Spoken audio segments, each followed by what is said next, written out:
Jim Edwards here, joined by UFC welterweight Darren Till. It is June 29th, and Darren, we've not heard from you since March. I guess the obvious question to start off with is how you doing, and where have you been since then? I'm 100%, mate. I was just regenerating. It's like taking time out. Obviously, that's a cliche because every person says that after a win or a loss, but just trying to regenerate. Not the focus, but just regenerate my life and what direction I was going in, what I was heading in, and it's been a crazy few months, and right now, this week, I'm 100%. I'm perfect. Yeah, obviously we have to go back and talk about London. Let's talk about the build-up and the fight night itself. Like, how were you feeling ahead of that? Yeah, good. I trained hard for it and put me work in and that, but maybe it was sort of like me outside life of the gym. I was focused, but when I'd leave the gym, it wasn't a case of I wasn't going home and resting. I'd be off doing things. I'd be in the casino sometimes late at night, and it was just, I don't think the focus was 100%. I think it was 50%, which it definitely can't be in this game because you can suffer vital losses because of stuff like that. So as I say, mate, regenerating. But leading up to the fight, I was good. Obviously, it was quite a hard weight cut, and then in the fight, I was just tunnel vision. I wasn't trying to play or figure him out. I just wanted to land on him, and I did land in the first, and then he landed in the second, and it was lights out. I think it was more hateful because I always told myself I was sort of a superhuman, and I could never be knocked out, and then to get knocked out sort of, it hurt a bit, but I've got over it, and it just happens, and definitely the man that night who was the better man who won. I'll always say that. I was speaking to someone, it was 3 days ago before I messaged you for the interview, and sometimes, yeah, there's reasons to why you lose fights. Do I think Masvidal's a better fighter than me? No, I don't. I think he was a better man than night, but I don't think he's a better fighter than me. That's no disrespect, that's just how I see it. I don't think Woodley's a better fighter than me. Me 2 losses have suffered. But there's guys sometimes, and they'll come out after a fight and they'll say, oh yeah, I didn't win that fight because I had a broken ankle going into the fight. And to me, that's bullshit. That's total bullshit, because what you're trying to say is that going into that fight, you had full confidence you were going to win that fight. You believed you could win that fight. And now that you've got beat, regardless, you probably did have a broken ankle or an injury. That doesn't matter, because you had that injury going into the fight and thinking, I can still win this. Yeah. So then the fight's over, you've lost, so the blame falls back on to the ankle. Same as Anthony Joshua just lost to Andy Ruiz. And all I keep seeing is he needs to move trainer. Yeah, give the fucking... I'm not his biggest fan. Everyone knows I'm a diehard Fury fan, but fucking hell, man, the guy's just lost a fight. Let him lose a fight. It's like that. We go through generations, not to go too much off topic, but now is sort of the social media generation, in it. It's everyone. I could beat every single person on the UFC roster, men and girls. I could be just a total 100% human being, no wrong or anything, and there'd still be bad opinions out there. There'd still be someone who's got 10 pence to throw in at me. But I think that makes the fighter. Yeah. And we live in sort of this generation now. It's the social media generation where everyone's just got something to say. Everyone's an expert, and stuff like that. I don't mind people having opinions, but it's a very if you look closely, it's more negativity than it is positivity. You know what I mean? And it's just not. You need to sort of zone out from it sometimes. That's why sometimes I'll be sitting there and I'll be like, right, time to turn this off and that off, and turn WhatsApp off and Instagram, because some days, I was over in Dubai, and a very smart guy said to me, when are you actually in the room with your kids? And I was like, well, I'm always around my kid. I'm always on FaceTime to my kid in Brazil. I'm always with my daughter. He was like, no, I'm asking you, when are you there? When you're not looking at it, but then you're checking your phone, or then you're looking at the telly. When is everything doesn't matter, and you're just there with it? And I sat back and thought, and I was like, well, not as much as I should be. No, I was honest with myself, and he was like, I'm trying the same myself, and that's what we're trying to strive for, you know. You deleted your Instagram for a while. Yeah, that was because Was that because of that? That was because of the Tenerife incident, you know. Yeah. You know, I didn't rob a taxi. We'll get to that. We'll get to that. But that was just because of the Tenerife incident, you know. As I say, mate, I'd be sitting here and I'd be lying to you and to myself and to everyone if I said that just that many comments coming in and messages didn't get to me. It does effectively over time get to you, and when you sit back and you go, well, why is it getting to me? Who is that person? I can't change the opinions of anyone out there, and what they're saying is it's about themselves. It's they're not happy with something with themselves, and their opinion is spiraled from themselves. I would never be able to settle if I wanted to change the opinion of every person out there. So, as of lately, I really don't care. Have you? And I say that a lot. I really don't care. I don't care. For saying it. Have you really kind of taken a step back from the amount you're looking at your phone, Instagram, and all that sort of stuff? You'd say. A hell of a lot. Yeah. Don't get me wrong. This is very funny, and I was with a friend, a very good friend. He's actually a sponsor, but he's also a very good friend. He's my protein sponsor. We was having a real chat for like.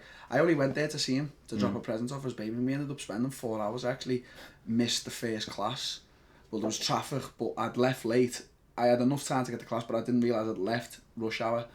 But we were just chatting about so many things, and one thing that I noticed is that I had Instagram off my phone the other week for like 1 week, and then it was mad. I was sat there when I put it back on, and I was like, oh yeah, and I was like scrolling madly, and I had thousands of messages, and it was like I had missed out on something, and I'm like, oh, well this has happened, and it's like I'm sat there and I'm thinking, and then I put it down. I was like, I haven't missed out on anything. No. I don't really need to. The world continues to go round, right? Continues. Yeah. After that fight, then kind of talk to me about the few days after that fight. What happened? Like, because obviously we didn't get to talk to you after the fight. No one knows. No one's really heard from you since then. Yeah. Well, I went to Canada. Obviously, I got businesses over there. So, you know, I'd had a trip planned before the fight to go over there. So I just spent five days there with my friend, and I just started cracking on, mate. You know, I was training again, but you know, I was sort of a little bit broken inside. I didn't really know which direct. 2 losses. This is the thing. The amount I've done, the amount of fights I've won, but them 2 losses, it's like I was defining myself from them 2 losses. But it wasn't just me. It was the comments. It was the messages. It was this. It was that. And then when I think, well, hang on, I've had more than 100 wins in my career. I've beat so many great fighters inside MMA and Muay Thai, and even when I had a few boxing fights, why am I letting these 2 losses define me? But I wasn't thinking like that back then. I was just sort of training, cracking on. I was a little bit broken inside. Yeah, I'm sure. Have you watched the fight back yet? And like, your coach Colin, what's the feedback been? Colin's just, you know, he's the man, as I always say. He's just there. He's there through thick and thin. It doesn't really matter to him, and you know, you have to analyse situations, and he's analysed it, obviously. I've watched the fight, and you know, there's not a lot to say. It's not really anything about it. The only fact about the fight is that it hurts just getting knocked out a bit. And a lot of greats have been knocked out, but you know, it just hurts a little bit.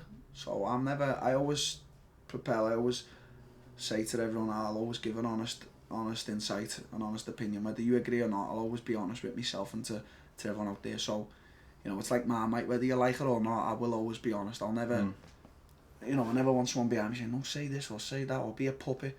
No, if you don't like what I'm going to say, it's up to you whether you watch it or not.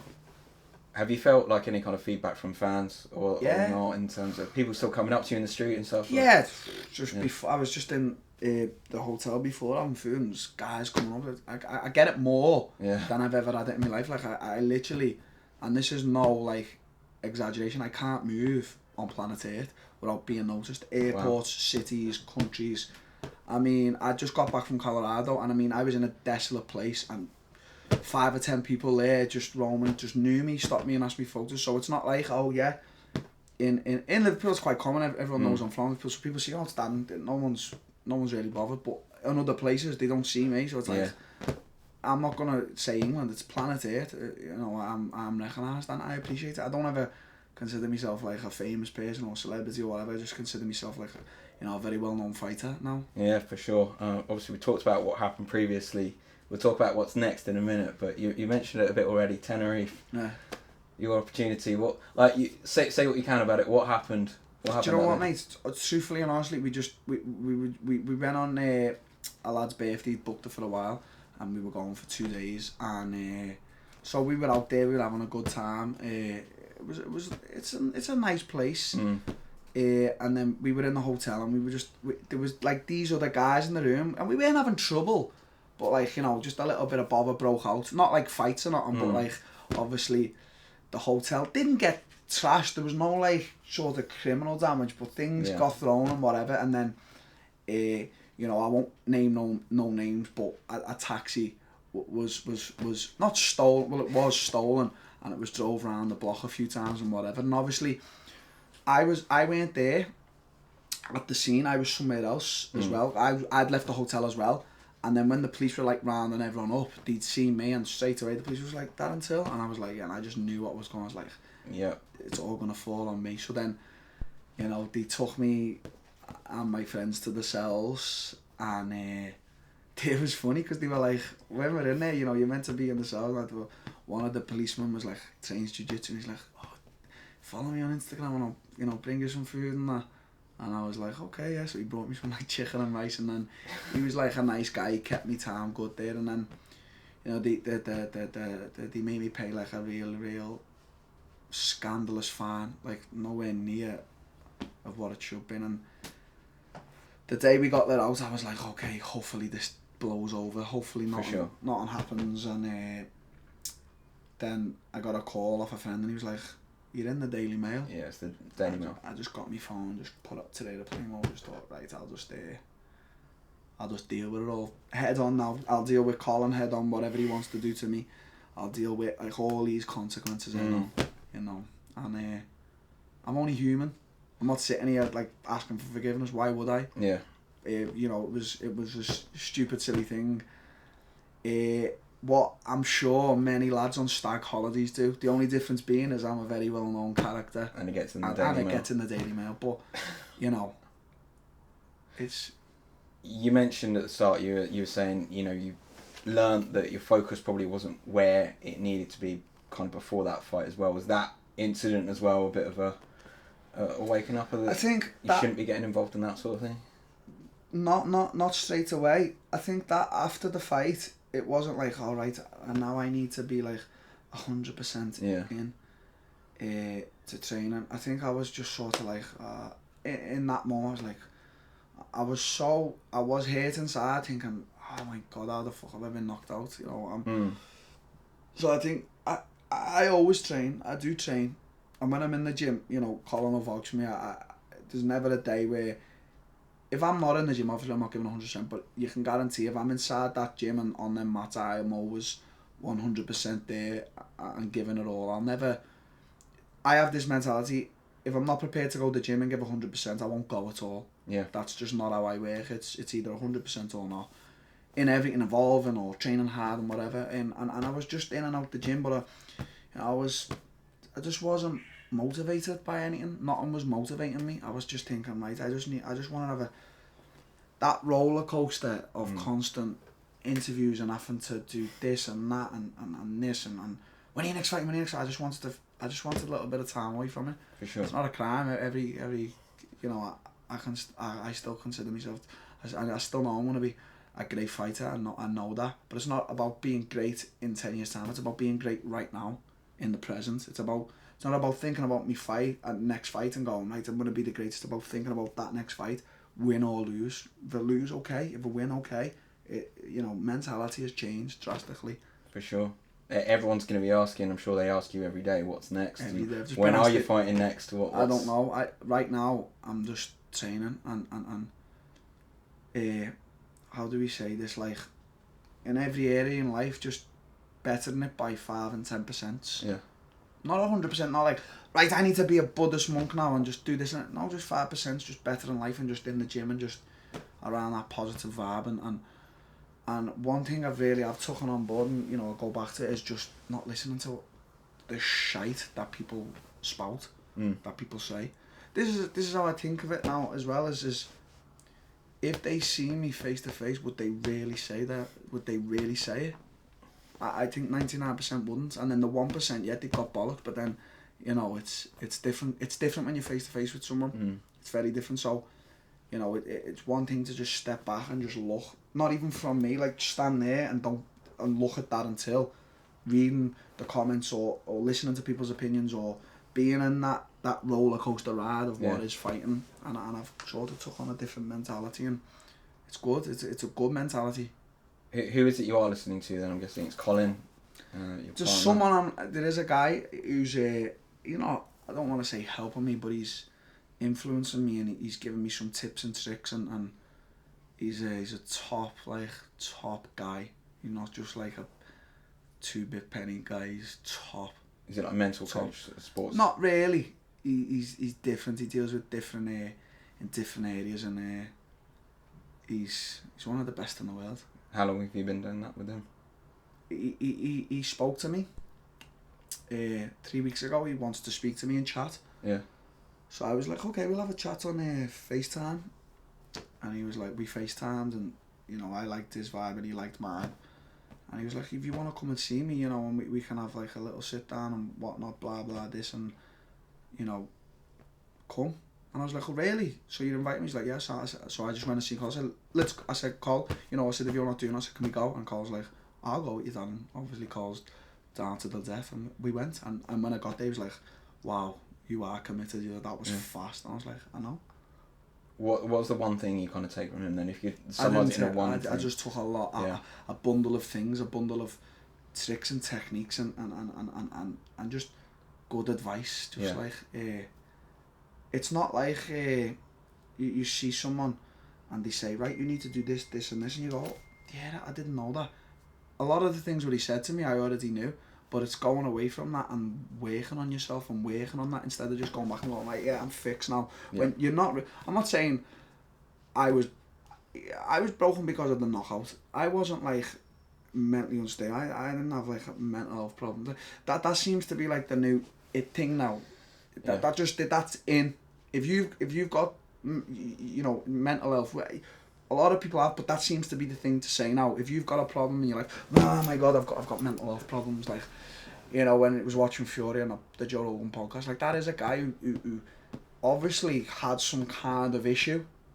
I didn't have an issue. Yeah. Like, I don't have an issue. I was just lacking in certain areas and maybe a bit feeling sorry for myself. That's not like a problem, a mental health problem. That's just like certain things need to be tweaked. There is some people out there who do struggle, and I'm all for the struggle, but right now it just seems to be like the in thing to say, I've got mental health problems. Everyone's on social media doing videos, this, I've got this, I've got that, my cat died and I don't know how to cope with it, or and everyone has got their own problem in their own little way, but it just seems to be so much spoken out there. I've got mental health problem. No, you've got a problem. Find a solution to the problem instead of making the problem worse by saying, I've got mental health now, I'm in this bad place and that, So having seen him now, do you feel, are you going to continue seeing this guy or speaking to him? If he wants to, if he likes me, but like, as I say, mate, I obviously had a problem with certain things, and he's given me the techniques and to work on myself and motivate me and sort of like, tweak them, as I say, mate. Yeah, that's intriguing to see where you kind of go next with that. Yeah, hopefully. Are you excited now? Like, do you feel like coming off the back of that, having seen that guy now, you feel now a bit rejuvenated? This week, is that a good word? Yeah, I did rejuvenated. Like regenerated. Like this week, I've had like such a since the 16th of March. This has been like the best week I've had. Yeah. I'm not saying every week. I was just like, as I spoke about, like. Yeah. I had a mental problem, obviously, inside my head. You have these voices and that, but I was just a little bit broken, being knocked out, a little bit of trouble in Tenerife, and all these comments and opinions, and even friends are like they're the cause of it as well. You go and see. I've got a lot of close friends. I've got some good close friends, and you go see 5 or 6 of them and they all say the same thing. It can come a bit draining. Yeah. Whereas I only want to hear it from Colin. You know what I mean? I just want my friends to be my friends. Obviously they care about me and give advice, but then you're seeing 6 or 7 different friends and they're just like, and they're going to you, well, what is it? And you're like, I don't really want to talk to you about it. I want to, Colin's there for that. Yeah. He's that guy. He's that guy if he knows if there's a problem. I wasn't even speaking to him much, you know, I just wasn't talking, there was nothing. And Colin was like, knew I needed to be tweaked in these certain areas, and he it was actually Colin got in touch with the guy, and he was on me for a few weeks, Colin, to speak to the guy, and I was like, oh yeah, and I was sort of like brushing it to the side, and then one day I said to Colin, Colin, you know, can you send me his number please? I wanna speak to this guy. And this guy, when I messaged the guy straight away, he just FaceTimed me. It was like full on, and the guy is full on. If that's what you kind of need mentally, I guess, you kind of look at the physical side of things. Everyone always talks about your weight cuts before your fights, of course, before your title fight. That was such a crazy thing. Like, how did you feel going through it in March? Just drained since like the Wonder Boy fight. Just drained. Yeah. Just drained. Just always having to be on. Just drained, and now I'm just not on. I'm just like, I just want to do well by Colin and Team Carbon, which is Team Carbon. I want to do well by my company, which is UFC. I want to do well by my family, and I want to do well by myself. You know what I mean? I don't want to. There's no one out there I need to please. It's like, it's, as I said, Jim, it's like, sometimes you look at guys, and I'm a criminal of this as well, and you're like, I don't like that guy, I'm not going to support him. So it's the same with me. You either support me or you don't. I can't change if you do or you don't. I can't change your opinion about me. No, I guess that's a refreshing way to look at it. Because beforehand it's like, before it's like, oh, I need to please these people, I need to do this to please, I need to be part of like a charity to please people, so people think Darren's a good guy. I know I'm a good guy.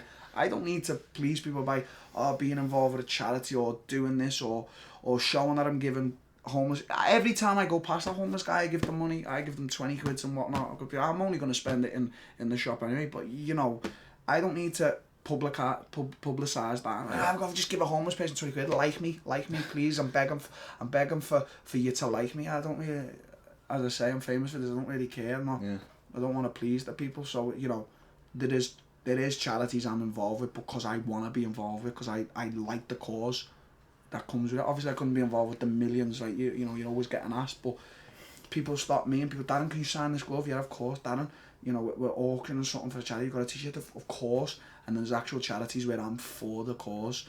I'm involved in one being particular, Charlie's Chance Foundation. I saw that on your Instagram. That's just like, you know, it's not like a company charity, you know, where you haven't got a clue where the money's going. It's just family, parents who care about the kids. There was another one, it was actually from another gym. The guy's kid, I think he got leukemia or something. He's like, and you know, I was off. It's just like stuff like that. It's like, you know, you've got a business, it's a company run business, or it's a business run by just two little old people. You're obviously, you know, my thing, I want to give my business to them, instead of the company generated business, you know, stuff like that.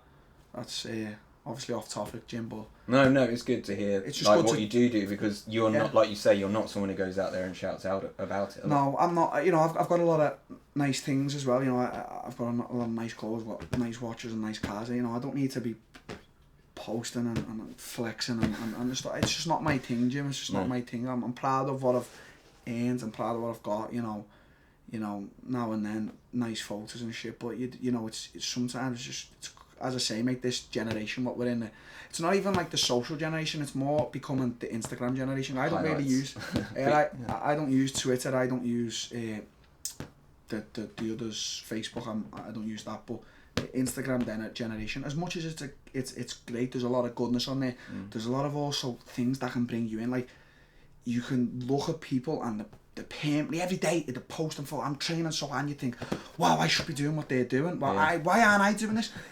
But Jim, it's all bullshit. It's all 100% bullshit. It's not what it seems. And I've even said this to my girlfriend. I've been, you know, lying there sometimes, and you know, she'll be on her phone, And she's like, oh, she said it to you. She's like, look at this girl, the shape. She trains like 5 times a day. I just went, bullshit. Yeah. I mean, she does not train 5 times a day. I said, look at the shape. I said, yeah, she probably really eats clean and trains once a day, but she does not. She's posting 5. She bullshit. She's like, I said, trust me on that. It's just the bullshit world. As much as it's good, it's the bullshit world. We're all trying to keep up with, like, there's something.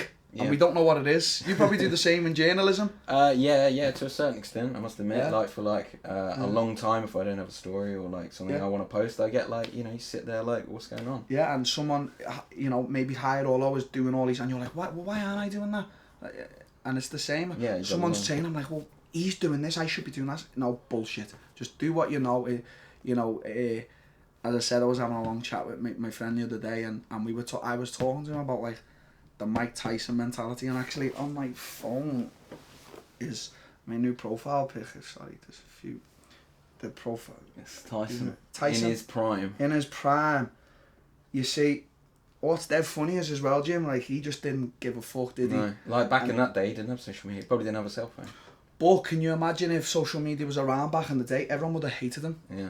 Because of the person he was. He had a lot of anger and violence and pent up in him, and he just wanted to fight and hate and kill people, and he cussed people. He said one time he was going to eat someone's kids at a Prince con. Yep. If you said that nowadays, like Deontay just said it, you get thrashed for it. But nowadays, Mike Tyson's a hero. Do you know what I mean? It's funny how it switches. It's fucking hilarious. So take on the Mike Tyson mentality.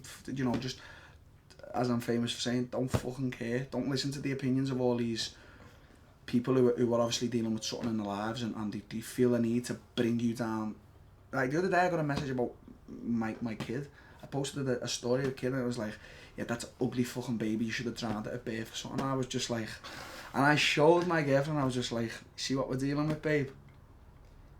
A lot of people... You just got to think about who that person is though, right? Like how sad is that person? Yeah, and there's the chat I was having with my friend, he was like, he was talking about that same thing, we were having the same chat, and he was like, if I got that, I'd have to accept the request and find out who that person is and it'd be on, and I said, yeah, but if I done that with every single person who messages me the bullshit, or that they're going to beat me up when they see me or whatever, I said, I'd never rest. And he was like, yeah. And it's not only me as a fighter, I'm sure many men have, I mean, look at on a bigger scale, look at the following Conor McGregor's got. Look at, I mean, can you imagine what is actually going through his head and the messages he gets and the pressure on him? People don't step back sometimes to, see the pressure from a point of view. That's why sometimes in interviews people say, oh, what did you think of what Conor done there? I'm like, it's none of my business, to be honest, mate. Yeah. I don't really care what he does. It's none of my business. If he's out there throwing phones on the floor or whatever, fucking whatever. It's not my business, and you shouldn't be asking me about it. For sure. Because I don't really care. For sure. Like, everyone's going to care about what happens to you next. Is it going to be welterweight? Is it going to be middleweight? Who do you want to fight? When are you going to fight? There's a whole myriad of questions. I think everyone wants to know. I haven't decided myself, Jim. As I said, I'm just out that circle right now. Not the circle of fight. I'm not thinking about anything. I'm just thinking about every day my little diagram of life, getting 5% better in it, and then obviously in a few weeks' time, in a month's time or something, the UFC want me to fight again, obviously. Have they been on the phone? They was on the phone a bit, and Colin was like, he's not really training, he's not like in the best of places right now, and the guy here, Dana and the Hunter, they were just like, yeah, we understand, like we they like me as a person and as a fighter, obviously, and he talks about you still. Yeah, obviously. Listen, mate, regardless of the outcome at London, look at London. I mean, just look at London. I've watched it back. It was full to the fucking brim. I mean, no disrespect to anyone else fighting on that card, because they're all great competitors. But that card got sold out because of my name, no one else's. And that's not me being cocky or arrogant, but we all know that. And every single person gave it their all that night, especially my opponent Masvidal. But the card was sold out because of me. Yeah, no, it's hard to deny that as well. Like and I know that. That's why I was come out and say it. It's undeniable. I think it's sold out in minutes. I believe so. When it sold out, actually, one of the UFC guys messaged them, was like, the highest gate we've ever had in pounds. And I was just like, oh, that's nice to know. 18,000 people wanna see you fight. Yeah, and I still think it's very fair to say they still Like, regardless of 2 losses, it doesn't matter. Yeah. They still want to see you fight. That's why every single day, people like myself are getting asked, when's he fighting next? Who's he fighting? What's the inside track? Of course, I don't have a clue. I haven't spoken to you since March. So, like, you know, you consider that last weight cut, though. Yeah. Everyone is... And, like, again, this is taking what people outside of your whole bubble say. They look at you and they think, you are massive. You're a big guy. Yeah. Is 170 still possible? Because, like, mate, I'm 32. Trust me, the body. What? You'd be about what, 135? if I was fighting, I would have gone from flyweight to featherweight because, like, strawweight. Okay, let's say strawweight, but your body slows down. It gets harder to cut those pounds. As well, I seen when obviously TJ got popped for whatever he got popped for. As I say, mate, none of my fucking business really. If he should have been doing it, I don't think he should have been doing it. And you know, fair play that he come out and said blah blah. But again, none of my business. I'm talking about a fight now. When he fought Cejudo, he did look physically. He looked like me at 170. He just didn't look like the TJ, because TJ's a beast and Cejudo's a very good fighter as well. But I just think it would have been different at a higher weight. Yeah. So you know, I do have to think about them things, and you know, I wouldn't be small at 185, and I'd be right in the mix there with them guys, and they're all, as I say, the great guy, the interim champ. Israel, he's a great fighter. The champ's a good fighter. There's a few beasts. I always say the one guy who's a scary guy is Yo, but I know he's moved up now. And is he fighting again after he's just got a few mil? He's just got 10 million, was it? Something ridiculous. It was like 10 million from a drugs company. Get me pop for something. We've been running those tests again. You know, given you said you are in this, you know, just looking at your own life in this circle you're calling right now, but do you think it's realistic you fight this year? Yeah, definitely. Yeah, 1,000,000%. Like, as I say, mate, you know, I'm not gonna say to you I'm back, because a lot of guys after the fight were asking for interviews off me, and I said to them, I said to the same two guys, I said, listen, I'm gonna be totally honest with you, I've really got nothing to say. You're gonna put a camera in front of me, and what do you want me to say? Do you want me to say I'm back? Because I'm not back. I said I was back after the Woodley loss, so that was a lie. I just want to, as I say, Jim, be honest, and I'm not saying I'm back, but I'm just in my happy place now. I feel like the Darren Till before he was fighting in Rotterdam. Do you remember that? Yeah, I do remember that. You know, I got back from Brazil, and I was just in like such a. Obviously, there's still things that be getting better at. I'm not saying 100%. You know, I'm saying 5% and 10s. But I was just in this like world of just going to the gym, training, and I was training really hard. Gym, I was younger as well, obviously, and coming home and eating, maybe not eating the rightest things, but still eating okay, and back to gym, and that was it. And then Rotterdam, because I knew I was fighting such a hard guy in Boy, and he's in PFL now, isn't he? And then after that, straight away, Sean Shelby comes to me, he's like, you want to fight Cowboy? And I'm like, wow, like I've looked up to this guy all my life. Oh, you want me to fight Cowboy? And then I beat Cowboy, and then after that, well, we're gonna do a main event in Liverpool. It's needed, and then it's like, oh my god, who am I gonna fight? I'm gonna Wonderboy shit, and then you know we have a 5 round of sort of not the most exciting fight, but trying to figure each other out. And then after that, it's like, yeah, we give him the title. And yes, it was a crazy roller coaster. It never stopped, did it? It didn't. It wasn't like I sat back and was like, right, I'm gonna chill for a few months. I'm gonna get my game together. I'm gonna evolve. I'm gonna try and, you know, work on these 5%. Well, I didn't know that back then. Yeah.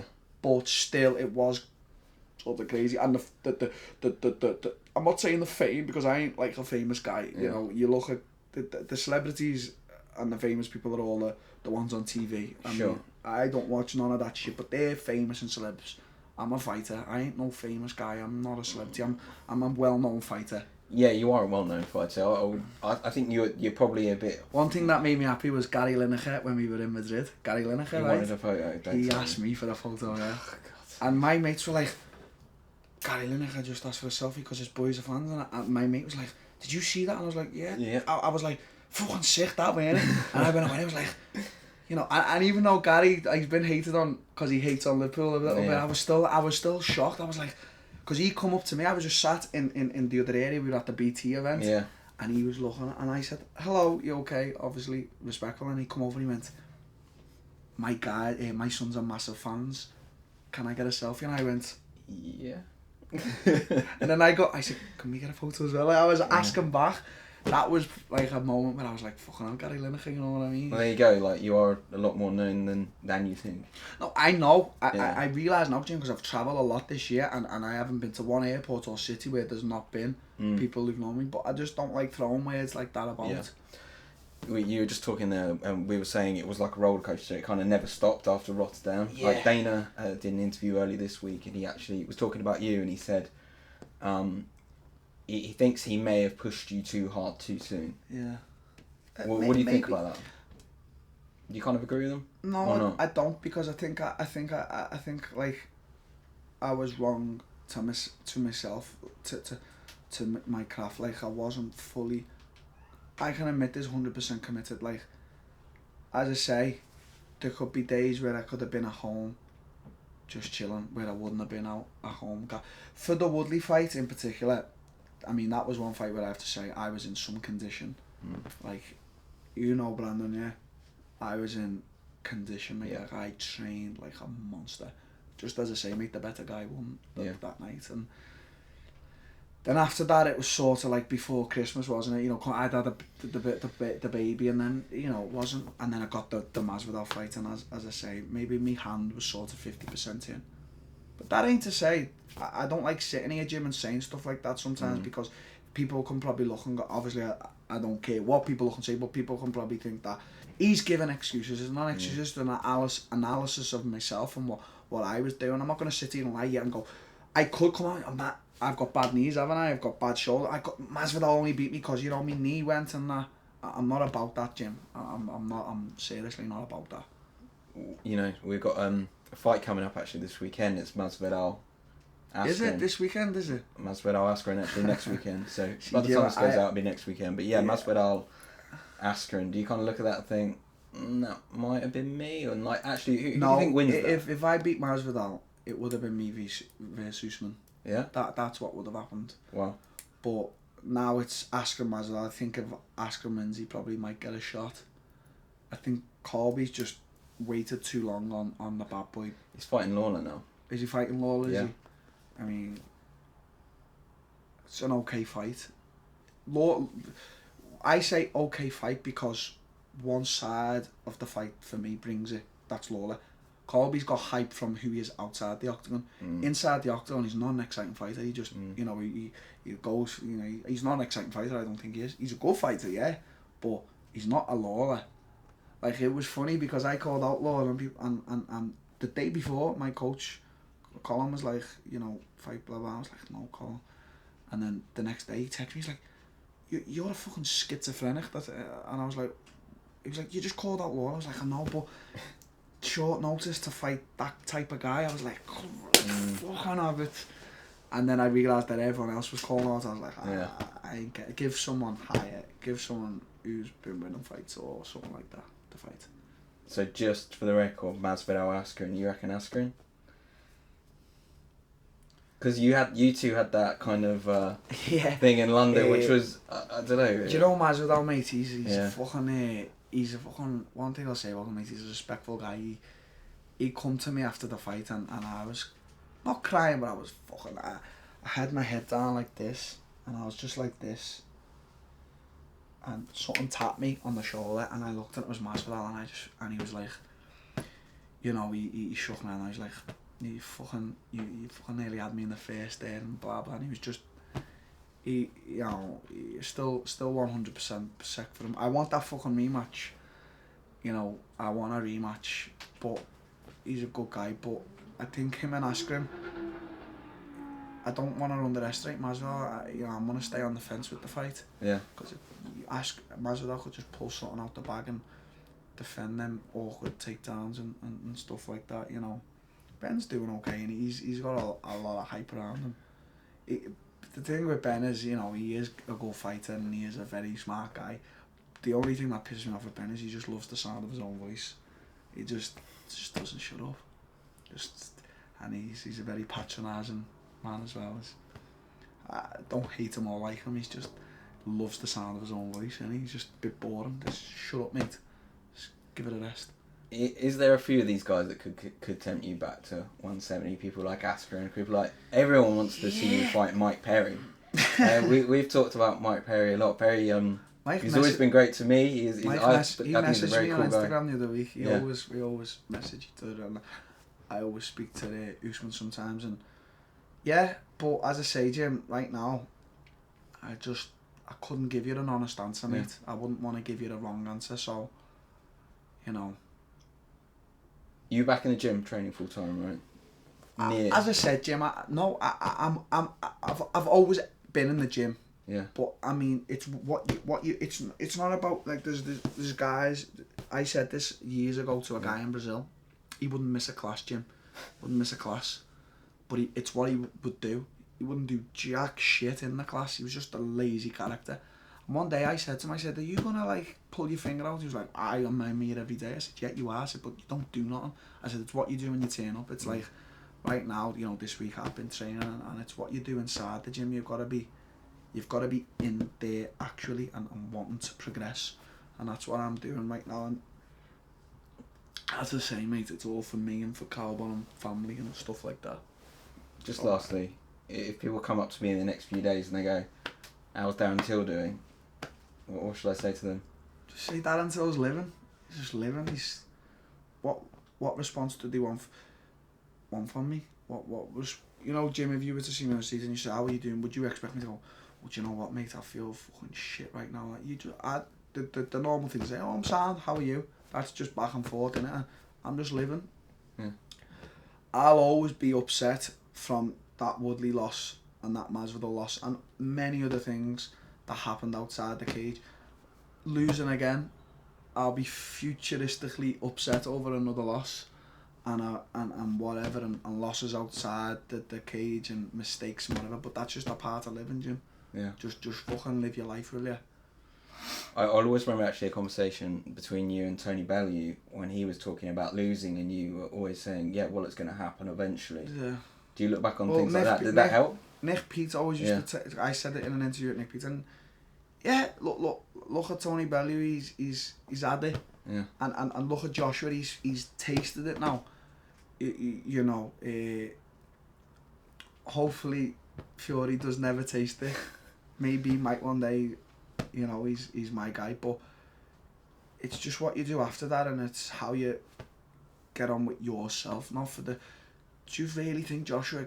he probably does inside, but you really think he's caring about what everyone's saying right now? Like, leave your trainer of all that many years. Like, I don't really think he gives a fuck. And people just haven't got that right to say that.